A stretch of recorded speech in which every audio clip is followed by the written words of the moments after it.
इस कार्यक्रम के प्रायोजक हैं रोजगार डेवलपर्स। नमस्कार, पल्स 24 न्यूज देख रहे हैं आप। मेरे यानी अक्षता रावत के साथ। वक्त तो चला है उत्तराखंड उत्तर प्रदेश की खबरों का, लेकिन उससे पहले नजर डालेंगे हेडलाइंस पर। उत्तर प्रदेश के पूर्व मुख्यमंत्री हेमवती नंदन बहुगुणा की जयंती, सीएम पुष्कर सिंह धामी ने पुष्पांजलि की अर्पित, कहा हम उनके जीवन से प्रेरणा लेकर करेंगे काम। पूर्व मुख्यमंत्री हेमवती नंदन बहुगुणा की जयंती पर सीएम योगी ने किया नमन, उत्तर प्रदेश सरकार की ओर से भी श्रद्धांजलि की अर्पित, कहा उन्होंने उत्तर प्रदेश के लिए दी सराहनीय सेवाएं। उत्तर प्रदेश के उप मुख्यमंत्री ब्रजेश पाठक ने पश्चिम बंगाल चुनाव में किया बीजेपी की जीत का दावा, टीएमसी को बताया गुंडों की पार्टी, बोले वहां के मतदाताओं ने उत्साह के साथ कमल के बटन को दबाने का किया है काम। उत्तराखंड विद्यालय शिक्षा परिषद के रामनगर बोर्ड मुख्यालय में हाई स्कूल इंटरमीडिएट परीक्षा परिणाम जारी, शिक्षा मंत्री धन सिंह रावत ने रिजल्ट किया घोषित। हाई स्कूल में एमपी इंटर कॉलेज के अक्षत गोपाल ने किया प्रदेश में टॉप। मसूरी देहरादून मार्ग नवनिर्मित वैली ब्रिज जनता को समर्पित, कैबिनेट मंत्री गणेश जोशी ने विभागीय अधिकारियों के साथ निरीक्षण के बाद किया पुल का उद्घाटन। पर्यटन सीजन के बीच वैली ब्रिज बनेगा सुगम यातायात का जरिया। तुम दोनों की मेहनत बहुत रंग लाई है बेटा, घर बहुत सुंदर बना है। ये मेरे पापा का घर। पता है, देख तेरे पापा की नेम प्लेट अपने हाथों से लगाऊंगा। नेम प्लेट तो लग चुकी पापा।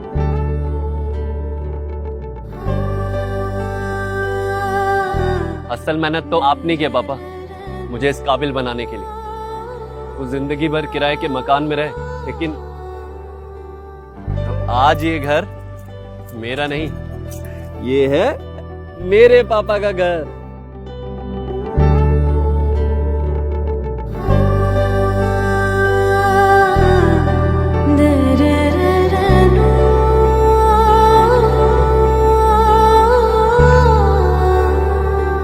उड़ान सपनों की, आंगन खुशियों का और साथ सकर्णी का।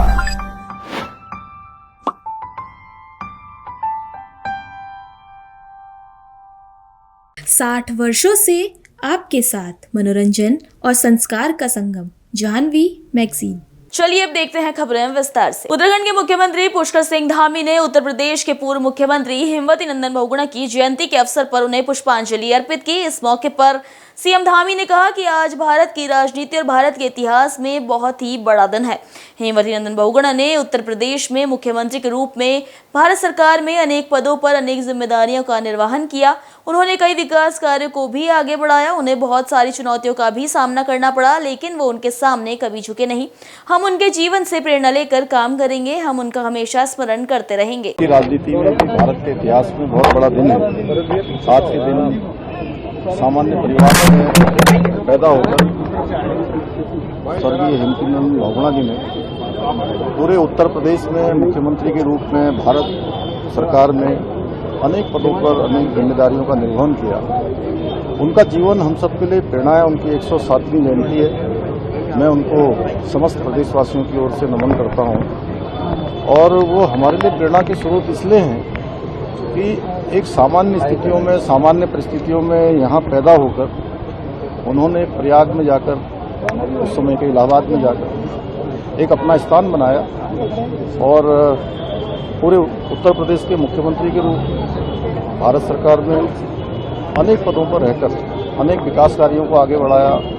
पारदर्शिता, भ्रष्टाचार से मुक्त करने में, साफ सफाई से काम करने में और एक व्यवस्था जो उन्होंने बनाई उस समय लोगों के साथ बहुत सहजता से, अनेक बार उनको बहुत सारी चुनौतियों का सामना भी करना पड़ा, लेकिन वो उनके सामने कभी झुके नहीं, हमेशा डटे रहे।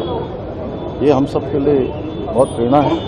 हम उनके पद चिन्हों पर चलते हुए राज्य को, जो उनके समय में बहुत सारे काम, उनकी लोकप्रियता थी, उसके कारण से आज अनेक संस्थान, अनेक विश्वविद्यालय हमारे राज्य के उनके नाम से चल रहे हैं। आगे भी हम उस दिशा में उनके जीवन से प्रेरणा लेकर काम करेंगे। मैं उनको उनकी जयंती पर नमन करता हूं। आज उनके सुपुत्र श्री विजय बहुगुणा हम सबके वरिष्ठ नेता हैं, लगातार हमारा मार्गदर्शन करते हैं। सौरभ जी उनके सुपुत्र हैं, प्रदेश को आगे बढ़ाने में काम कर रहे हैं। सुबोध भाई, इन्होंने भी काम किया उसके साथ, और विवेकानंद खंडूरी जी, मैं इनका बड़ा आभार व्यक्त करता हूं कि हर बार यहाँ पर जो है वो इस प्रकार का कार्यक्रम आयोजित करते हैं और हम सब उनका स्मरण हमेशा करते रहेंगे। उनको सत नमन। मुख्यमंत्री योगी आदित्यनाथ ने उत्तर प्रदेश के पूर्व मुख्यमंत्री हेमवती नंदन बहुगुणा की जयंती के अवसर पर उन्हें श्रद्धांजलि अर्पित की। इस दौरान उन्होंने कहा कि हेमवती नंदन बहुगुणा भारत की राजनीति के एक महत्वपूर्ण स्तंभ थे। तत्कालीन ब्रिटिश सरकार ने उन्हें जेल में भी डाला था। तमाम स्वाधीनता आंदोलन में उनकी सहभागिता थी। आजादी के बाद पहले आम चुनाव में 1992 में पहली बार वो उत्तर प्रदेश विधानसभा के सदस्य बने थे और उन्हें यहाँ कार्य करने का मौका मिला। उन्होंने सराहनीय सेवाएं दी। उत्तर प्रदेश के विकास का उनका अपना एक विजन था, उसे धरातल पर उतरते हुए हम महसूस कर सकते हैं। उत्तर प्रदेश के पूर्व मुख्यमंत्री स्वर्गीय हेमवती नंदन बहुगुणा जी की आज पावन जयंती है। इस अवसर पर बहुगुणा जी की स्मृतियों को नमन करते हुए उत्तर प्रदेश सरकार की ओर से मैं विनम्र श्रद्धांजलि अर्पित करता हूं। स्वर्गीय हेमवती नंदन बहुगुणा जी भारत की राजनीति के एक महत्वपूर्ण स्तंभ थे।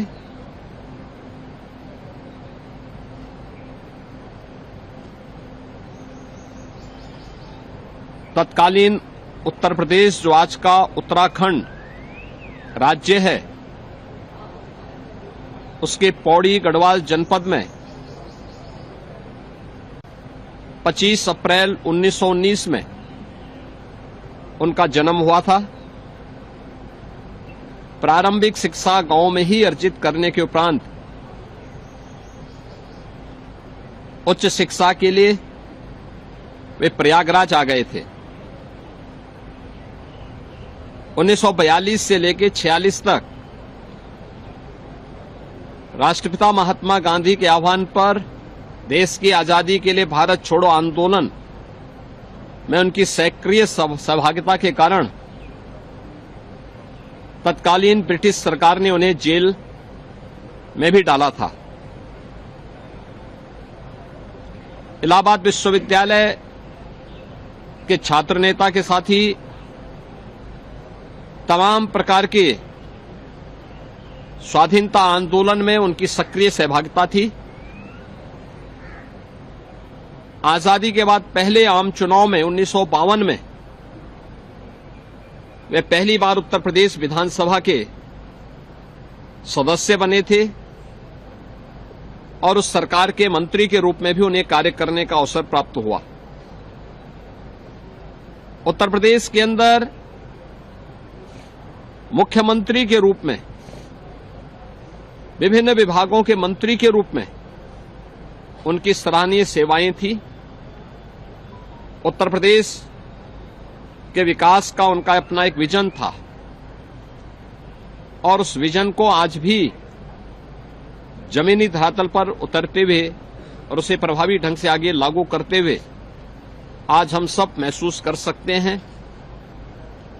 इसी प्रकार से केंद्र सरकार के भी अनेक मंत्रालयों में उन्होंने अपनी सेवाएं दी।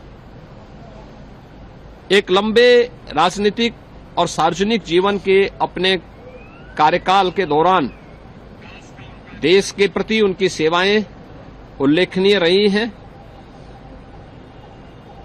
वर्तमान पीढ़ी के लिए वह एक प्रेरणा है।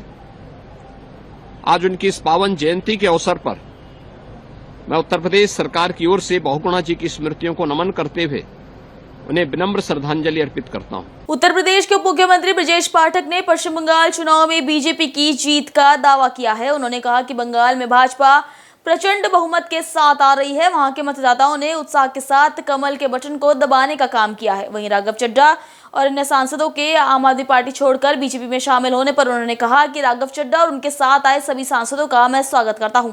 उन्होंने सही समय पर सही निर्णय लिया। आम आदमी पार्टी का गठन जिन उद्देश्य के लिए हुआ था वो उसकी पूर्ति नहीं कर पाए और न उन्होंने इस दिशा में बढ़ने के लिए कदम बढ़ाया। कि भारतीय जनता पार्टी प्रचंड बहुमत के साथ आ रही है। वहां के मतदाताओं ने उत्साह के साथ कमल के बटन को दबाने का काम किया है। तृणमूल कांग्रेस की जो गुंडागर्दी थी, पश्चिम बंगाल की जनता उसे मुक्ति चाहती है। कमल खिल रहा है। राघव चड्ढा भारतीय जनता पार्टी में आ गए, उनके साथ माननीय सांसद राघव चड्ढा जी का और उनके साथ आए सभी माननीय सांसदों का मैं बहुत बहुत स्वागत करता हूं, अभिनंदन करता हूं। उन्होंने बहुत सही और निर्णय लिया है, सही समय पर निर्णय लिया है। आम आदमी पार्टी का गठन जिन उद्देश्यों के लिए हुआ था, न उसकी वो पूर्ति कर सके, न उस दिशा में उन्होंने कदम बढ़ाया। भ्रष्टाचार कदाचार में जिस ढंग से आम आदमी पार्टी दलदल में डूबती जा रही है, आप देखेंगे धीरे धीरे शुचिता और पारदर्शिता की राजनीति करने वाले जो लोग हैं, सभी लोग माननीय प्रधानमंत्री नरेंद्र मोदी जी के नेतृत्व में भारतीय जनता पार्टी में आ रहे हैं। मैं सभी का स्वागत करता हूं। उन्होंने एक ही बयान दिया कि अब सही पार्टी में आए हैं। मैंने ये बात को पूर्व में ही कहा, सही पार्टी और सही समय में जो भारत माता को विकसित राष्ट्र के रूप में संकल्प माननीय मोदी जी ने लिया है, उस दिशा में सब लोग एक साथ समवेत जुटेंगे और देश के हर युवा, हर बुजुर्ग, हर सीनियर, हर गरीब आदमी का ये दायित्व बनता है कि हम सब प्रधानमंत्री जी के आह्वान पर देश के विकास में जुटे। रुक करेंगे अगली खबर का। उत्तराखंड विद्यालय शिक्षा परिषद के रामनगर बोर्ड मुख्यालय में हाई स्कूल और इंटरमीडिएट परीक्षा परिणाम जारी हो गया है। राज्य के शिक्षा मंत्री धन सिंह रावत ने देर शाम 10 बजे रिजल्ट घोषित किया। प्रदेश में हाई स्कूल का परीक्षाफल 92.10% रहा है। हाई स्कूल में बालिकाओं का 96.7% और बालकों का 88.3% परीक्षाफल सफल रहा। वहीं इंटरमीडिएट का परीक्षाफल 85.11% रहा, जिसमें बालिकाओं का 3% 88.9% रहा तो बालकों का 81.93% रहा। इस वर्ष हाई स्कूल में एमपी इंटर कॉलेज रामनगर के अक्षत गोपाल ने 98.20% अंक प्राप्त कर प्रदेश में टॉप किया, जबकि इंटरमीडिएट में सरस्वती शिशु मंदिर इंटर कॉलेज बागेश्वर की गीता पंत व भंजूराम अमर इंटर कॉलेज भूरारानी उधम सिंह नगर की शिवशीला मेहंदी रता ने प्रदेश में टॉप किया है। वहीं शिक्षा मंत्री धन सिंह रावत ने परिणाम घोषित करते हुए कहा कि बोर्ड की टीम ने बहुत मेहनत व ईमानदारी से काम करते हुए समय पर परीक्षाफल तैयार किया है। शिक्षा मंत्री ने हाई स्कूल व इंटरमीडिएट के समस्त छात्र छात्राओं को बधाई दी। सभी छात्र छात्राएं अपने परीक्षा परिणाम बोर्ड परिषद की आधिकारिक वेबसाइट www.ubsc.uk.gov.in और uaresults.nic.in पर देख सकते हैं। सभी छात्र छात्राओं को शिक्षा विभाग की ओर से ढेर सारी शुभकामनाएं देना चाहता हूँ।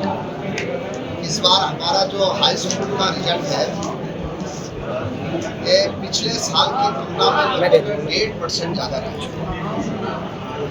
और टोटल हमारा जो परीक्षा परिणाम रहा है वो 92% से ज़्यादा रहा। और इसमें बड़ी बात यह है कि लगभग 30% बच्चे हमारे फर्स्ट क्लास हैं और उससे बड़ी बात यह है कि 7.5% बच्चे हमारे 75% से ज़्यादा, जिनके कि 75% से ज़्यादा नंबर हैं, इनकी संख्या भी 7.5%। और हमारा जो रामनगर का ईशान कोठारी है, उसने हाई स्कूल में टॉप किया है।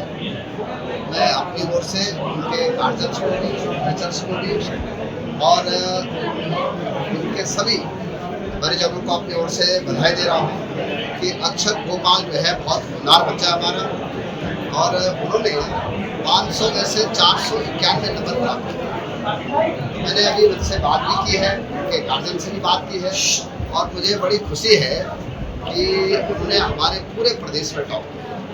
साथ में जो हमारा सेकंड आया वो राजकीय इंटर कॉलेज खैरना से आए भूमिका, उनको भी मैं अपनी ओर से ढेर सारी शुभकामनाएं देना चाहता हूँ। और बड़ी बात यह है कि जो टॉपर बच्चे हैं वो नैनीताल जिले के, जो जिसने टॉप भी किया है और जो सेकंड टॉप किया है, और राजकीय इंटर कॉलेजों से भी हमारे टॉपर बच्चे आ रहे हैं, ये बड़ी बात है।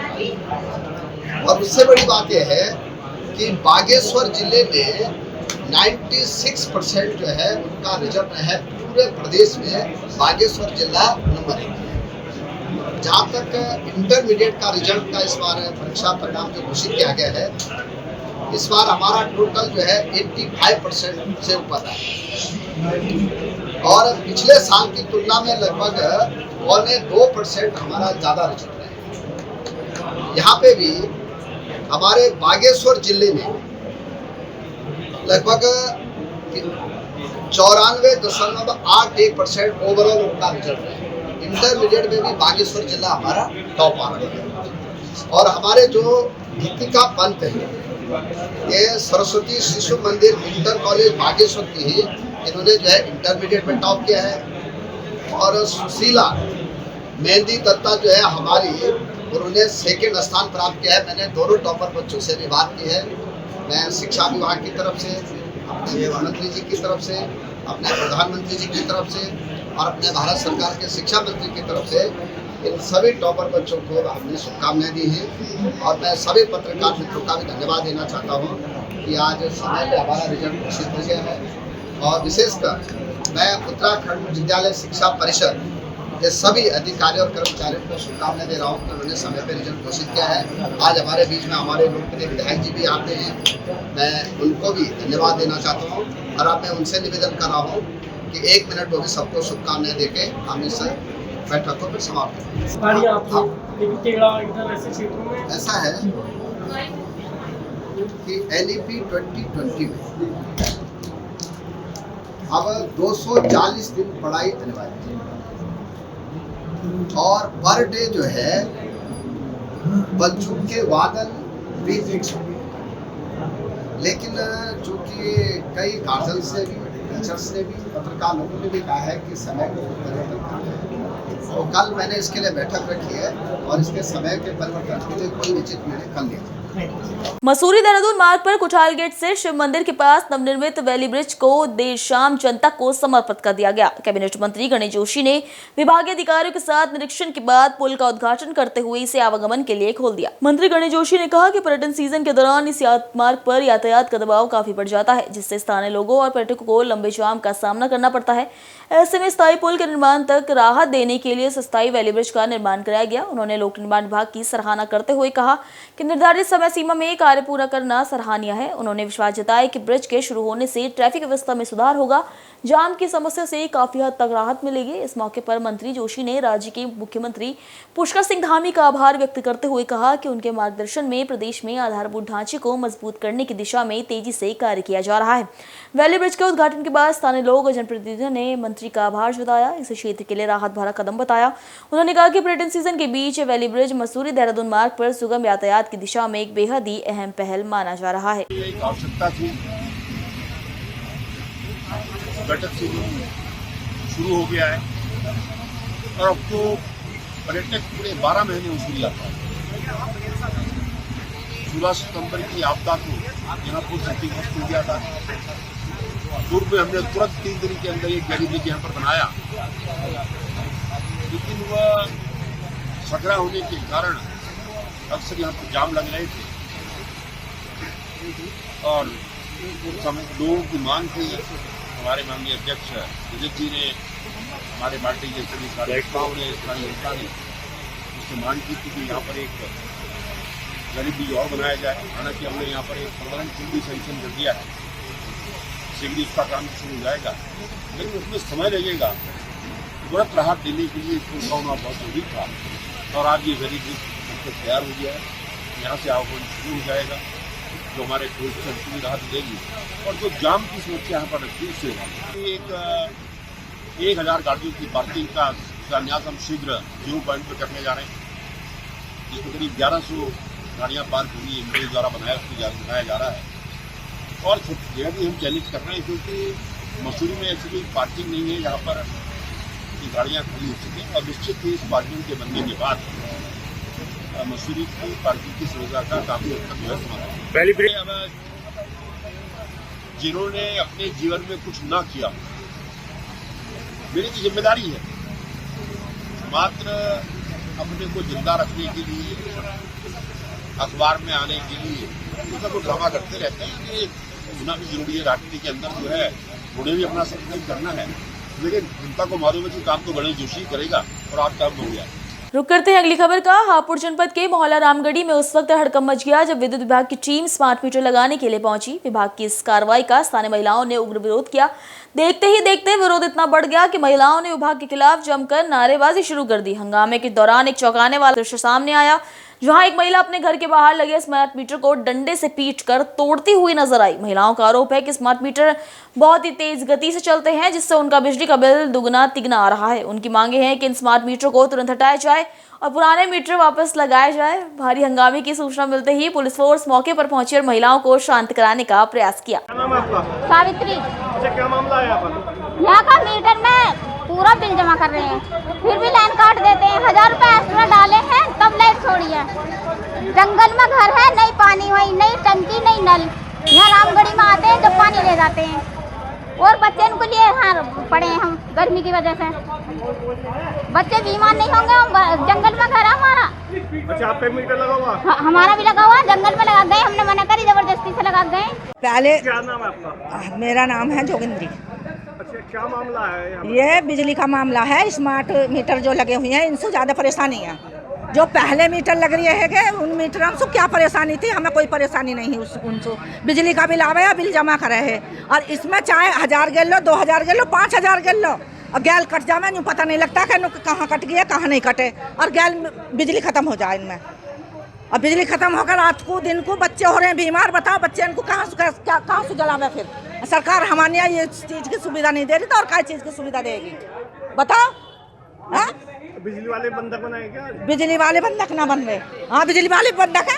जब बिजली ना आएगी तो बिजली वाले आएंगे तो उन्हें तो पकड़ेंगे ही, और क्या करेंगे? हाँ, उन्हें पकड़ेंगे नहीं भाई। बिजली वाले ही तो आते हैं हमारे यहाँ पे मीटर लगाने को भी, रीडिंग लेने को भी बिजली वाले आवे, हम तोड़िया। तो उन्हें के लिए हमने इन मीटरों को हटवाओ भाई। ये हमारा बिजली का बिल जो है हमें जमा नहीं करना। कैसा करे हैं जमा? 5000 कर दो वे भी कट जाए, 2000 कर दो वे भी कट जाए। अच्छा, गर्मी में बच्चों को कितनी परेशानी है? बच्चे बीमार हो कन्या की मर रहे हैं गर्मी में बच्चे, क्योंकि गरीब आदमी कहाँ से रोज थोड़ी काम लग रहा? गरीब आदमी का रोज काम नहीं। हापुड़ में अपनी मांगों को लेकर ई रिक्शा चालक सड़क पर उतर आए। कलेक्ट्रेट पर सैकड़ों चालकों ने जोरदार प्रदर्शन किया और प्रशासन के खिलाफ नाराजगी जताई। चालकों का आरोप है कि यातायात पुलिस उनके साथ मारपीट और गाली गलौज करती है, साथ ही तय मार्गों पर चलने नहीं दिया जाता। अपनी समस्याओं को लेकर ई रिक्शा यूनियन ने डीएम को ज्ञापन सौंपते हुए कई मांगे सामने रखी। चालकों का कहना है कि यातायात पुलिस द्वारा उन्हें लगातार परेशान किया जाता है, मारपीट, अभद्र व्यवहार तक के आरोप लगाए गए हैं। ई रिक्शा चालकों का कहना है कि उन्हें तय मार्गों पर चलने नहीं दिया जाता, बल्कि बार बार रास्ता बदलकर अतरपुरा चौराहे की ओर भेज दिया जाता है, जिससे उनकी रोजी रोटी प्रभावित होती है। इसके अलावा तहसील चौराहे की तरफ जाने से भी रोका जाता है। चालकों ने प्रशासन से मांग की कि उनके लिए एक निर्धारित स्टैंड बनाया जाए, रेलवे स्टेशन पर हो रही अवैध पार्किंग वसूली पर रोक लगाई जाए, जहां उनसे 20 रुपए लिए जा रहे हैं। साथ ही उन्होंने रूट को बढ़ाने की भी मांग की, ताकि उन्हें कम दूरी में बार बार चक्कर न लगाना पड़े और आर्थिक नुकसान से भी बचा जा सके। आज आपने ज्ञापन दिया है, किस चीज़ को लेकर आपने ज्ञापन? भैया, आज हमने पूरे हापुड़ की आज रिक्शा चालकों की हड़ताल है। इसी हड़ताल का जो हमारा मेन कारण है, जो रिक्शा चालकों की समस्या आ रही है, उन समस्या को लेकर आज हमने ज्ञापन दिया है डीएम साहब को। इसमें जो हमारा रिक्शा चालक है आज की डेट में हापुड़ का बड़ा परेशान हो रहा है। सुबह जब घर से निकलता है तो उन्हें कहीं भी खड़ोने के स्टैंड नहीं है, पूरे दिन ये सड़कों पे डोलता रहता है। अगर किसी दुकान के सामने खड़ा होता है तो कहीं ना कहीं दुकानदार की भी ग्राहक को दिक्कत होती होगी, तो उनके साथ डेली मारपीट हो रही है।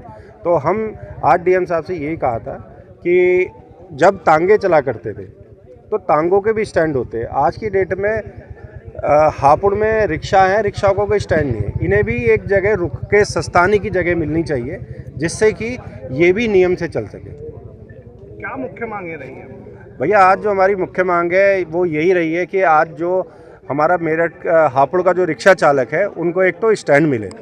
इनके जो रूट बने हैं ये रूट बड़े छोटे हैं, इन रूटों के ऊपर दोबारा से विचार हो। तीसरी मांग हमारी यह है कि हमारे रिक्शा चालकों के साथ जो रेलवे स्टेशन पे अवैध पर्ची काटी जा रही है, ये पर्ची भी ये है मेरे पास है। इसमें क्या है, जो स्टैंड में बाइकों की और कारों की स्टैंड की है, तो अगर ये सवारी छोड़ने भी जाते हैं तो इनसे 20 रुपए की पर्ची काटी जा रही है। तो एक तरह से अवैध वसूली करी जा रही है। डीएम साहब ने हमारी बात सुनी और हाथों हाथ ही स्टेशन मास्टर को फ़ोन करके और ये जो अवैध वसूली चल रही है इसको बंद कराने का उन्होंने आश्वासन दिया। बढ़ते हैं अगली खबर की ओर। सोनभद्र में बारात से लौट रहे लोगों की खुशियां उस वक्त मातम में बदल गई जब एक कार अनियंत्रित होकर पलट गई। इस दर्दनाक हादसे में 3 लोगों की मौके पर ही मौत हो गई, जबकि 4 लोग गंभीर रूप से घायल हैं। पुलिस ने मौके पर पहुंचकर राहत बचाव कार्य शुरू किया और घायलों को अस्पताल पहुंचाया। सोनभद्र के वाराणसी शक्तिनगर राजमार्ग पर लोडी चौकी क्षेत्र में टाटा मोटर्स एजेंसी के पास भीषण सड़क हादसा हो गया। शादी समारोह से लौट रहे बारातियों की कार अचानक अनियंत्रित होकर पलट गई। हादसा इतना भयानक था कि 3 लोग दिलीप पासवान, नीतीश यादव और जितेंद्र साहनी की मौके पर ही मौत हो गई। बताया जा रहा है कि कार में चालक समेत कुल 8 लोग सवार थे। हादसे में 4 लोग गंभीर रूप से घायल हो गए, जिनमें से एक की हालत नाजुक बनी हुई है। गंभीर रूप से घायल चालक छोटेलाल साहनी को प्राथमिक उपचार के बाद वाराणसी ट्रॉमा सेंटर रेफर किया किया गया, जबकि अन्य घायलों का इलाज जिला अस्पताल में चल रहा है। घटना की सूचना मिलते ही पुलिस मौके पर पहुंची और दुर्घटनाग्रस्त वाहन को सड़क किनारे हटाकर यातायात को सुचारू कराया। हादसे के बाद इलाके में अफरा तफरी का माहौल रहा, हालांकि फिलहाल स्थिति नियंत्रण में है। सर, एक्सीडेंट का क्या प्रकरण है? आज लगभग 3:30 पे बैनी जो रायपुर थाना क्षेत्र से शादी समारोह से 8 लोग जैलो गाड़ी में बैठकर वापस लौट रहे थे। लोढ़ी चौकी क्षेत्र में टाटा मोटर्स के पास चालक को गहरी नींद आने के कारण जैलो गाड़ी पलट गई, जिसमें 8 लोगों को चोटें आईं, जिनको पुलिस द्वारा त्वरित कार्रवाई करते हुए मेडिकल कॉलेज एडमिट कराया गया। मेडिकल कॉलेज में डॉक्टर की टीम द्वारा 3 व्यक्तियों को मृत घोषित कर दिया गया, जिसमें दिलीप पासवान 20 वर्ष, नीतीश यादव 27 वर्ष और जितेंद्र साहनी 18 वर्ष। चालक की हालत गंभीर होने के कारण उसे ट्रामा सेंटर वाराणसी रवाना कर दिया गया है। अन्य लोगों को हल्की चोटें आई थी, जिनका इलाज चल रहा है। मौके पर लॉ एंड ऑर्डर की स्थिति सामान्य है। अन्य विधिक कार्रवाई की जा रही है।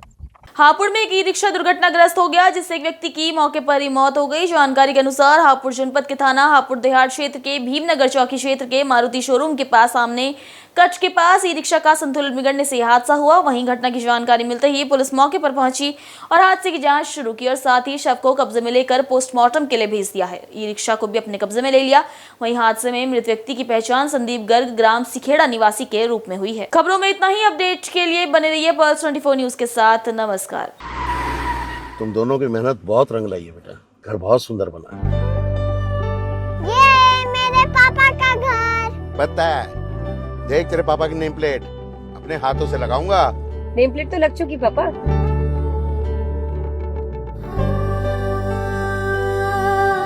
असल मेहनत तो आपने की है पापा, मुझे इस काबिल बनाने के लिए। वो जिंदगी भर किराए के मकान में रहे, लेकिन आज ये घर मेरा नहीं, ये है मेरे पापा का घर।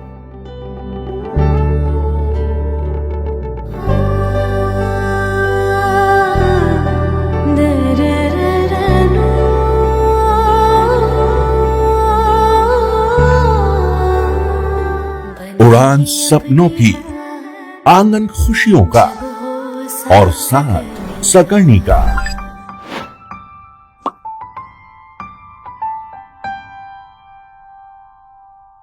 60 वर्षों से आपके साथ मनोरंजन और संस्कार का संगम, जाह्नवी मैगजीन। इस कार्यक्रम के प्रायोजक थे रोजगार डेवलपर्स।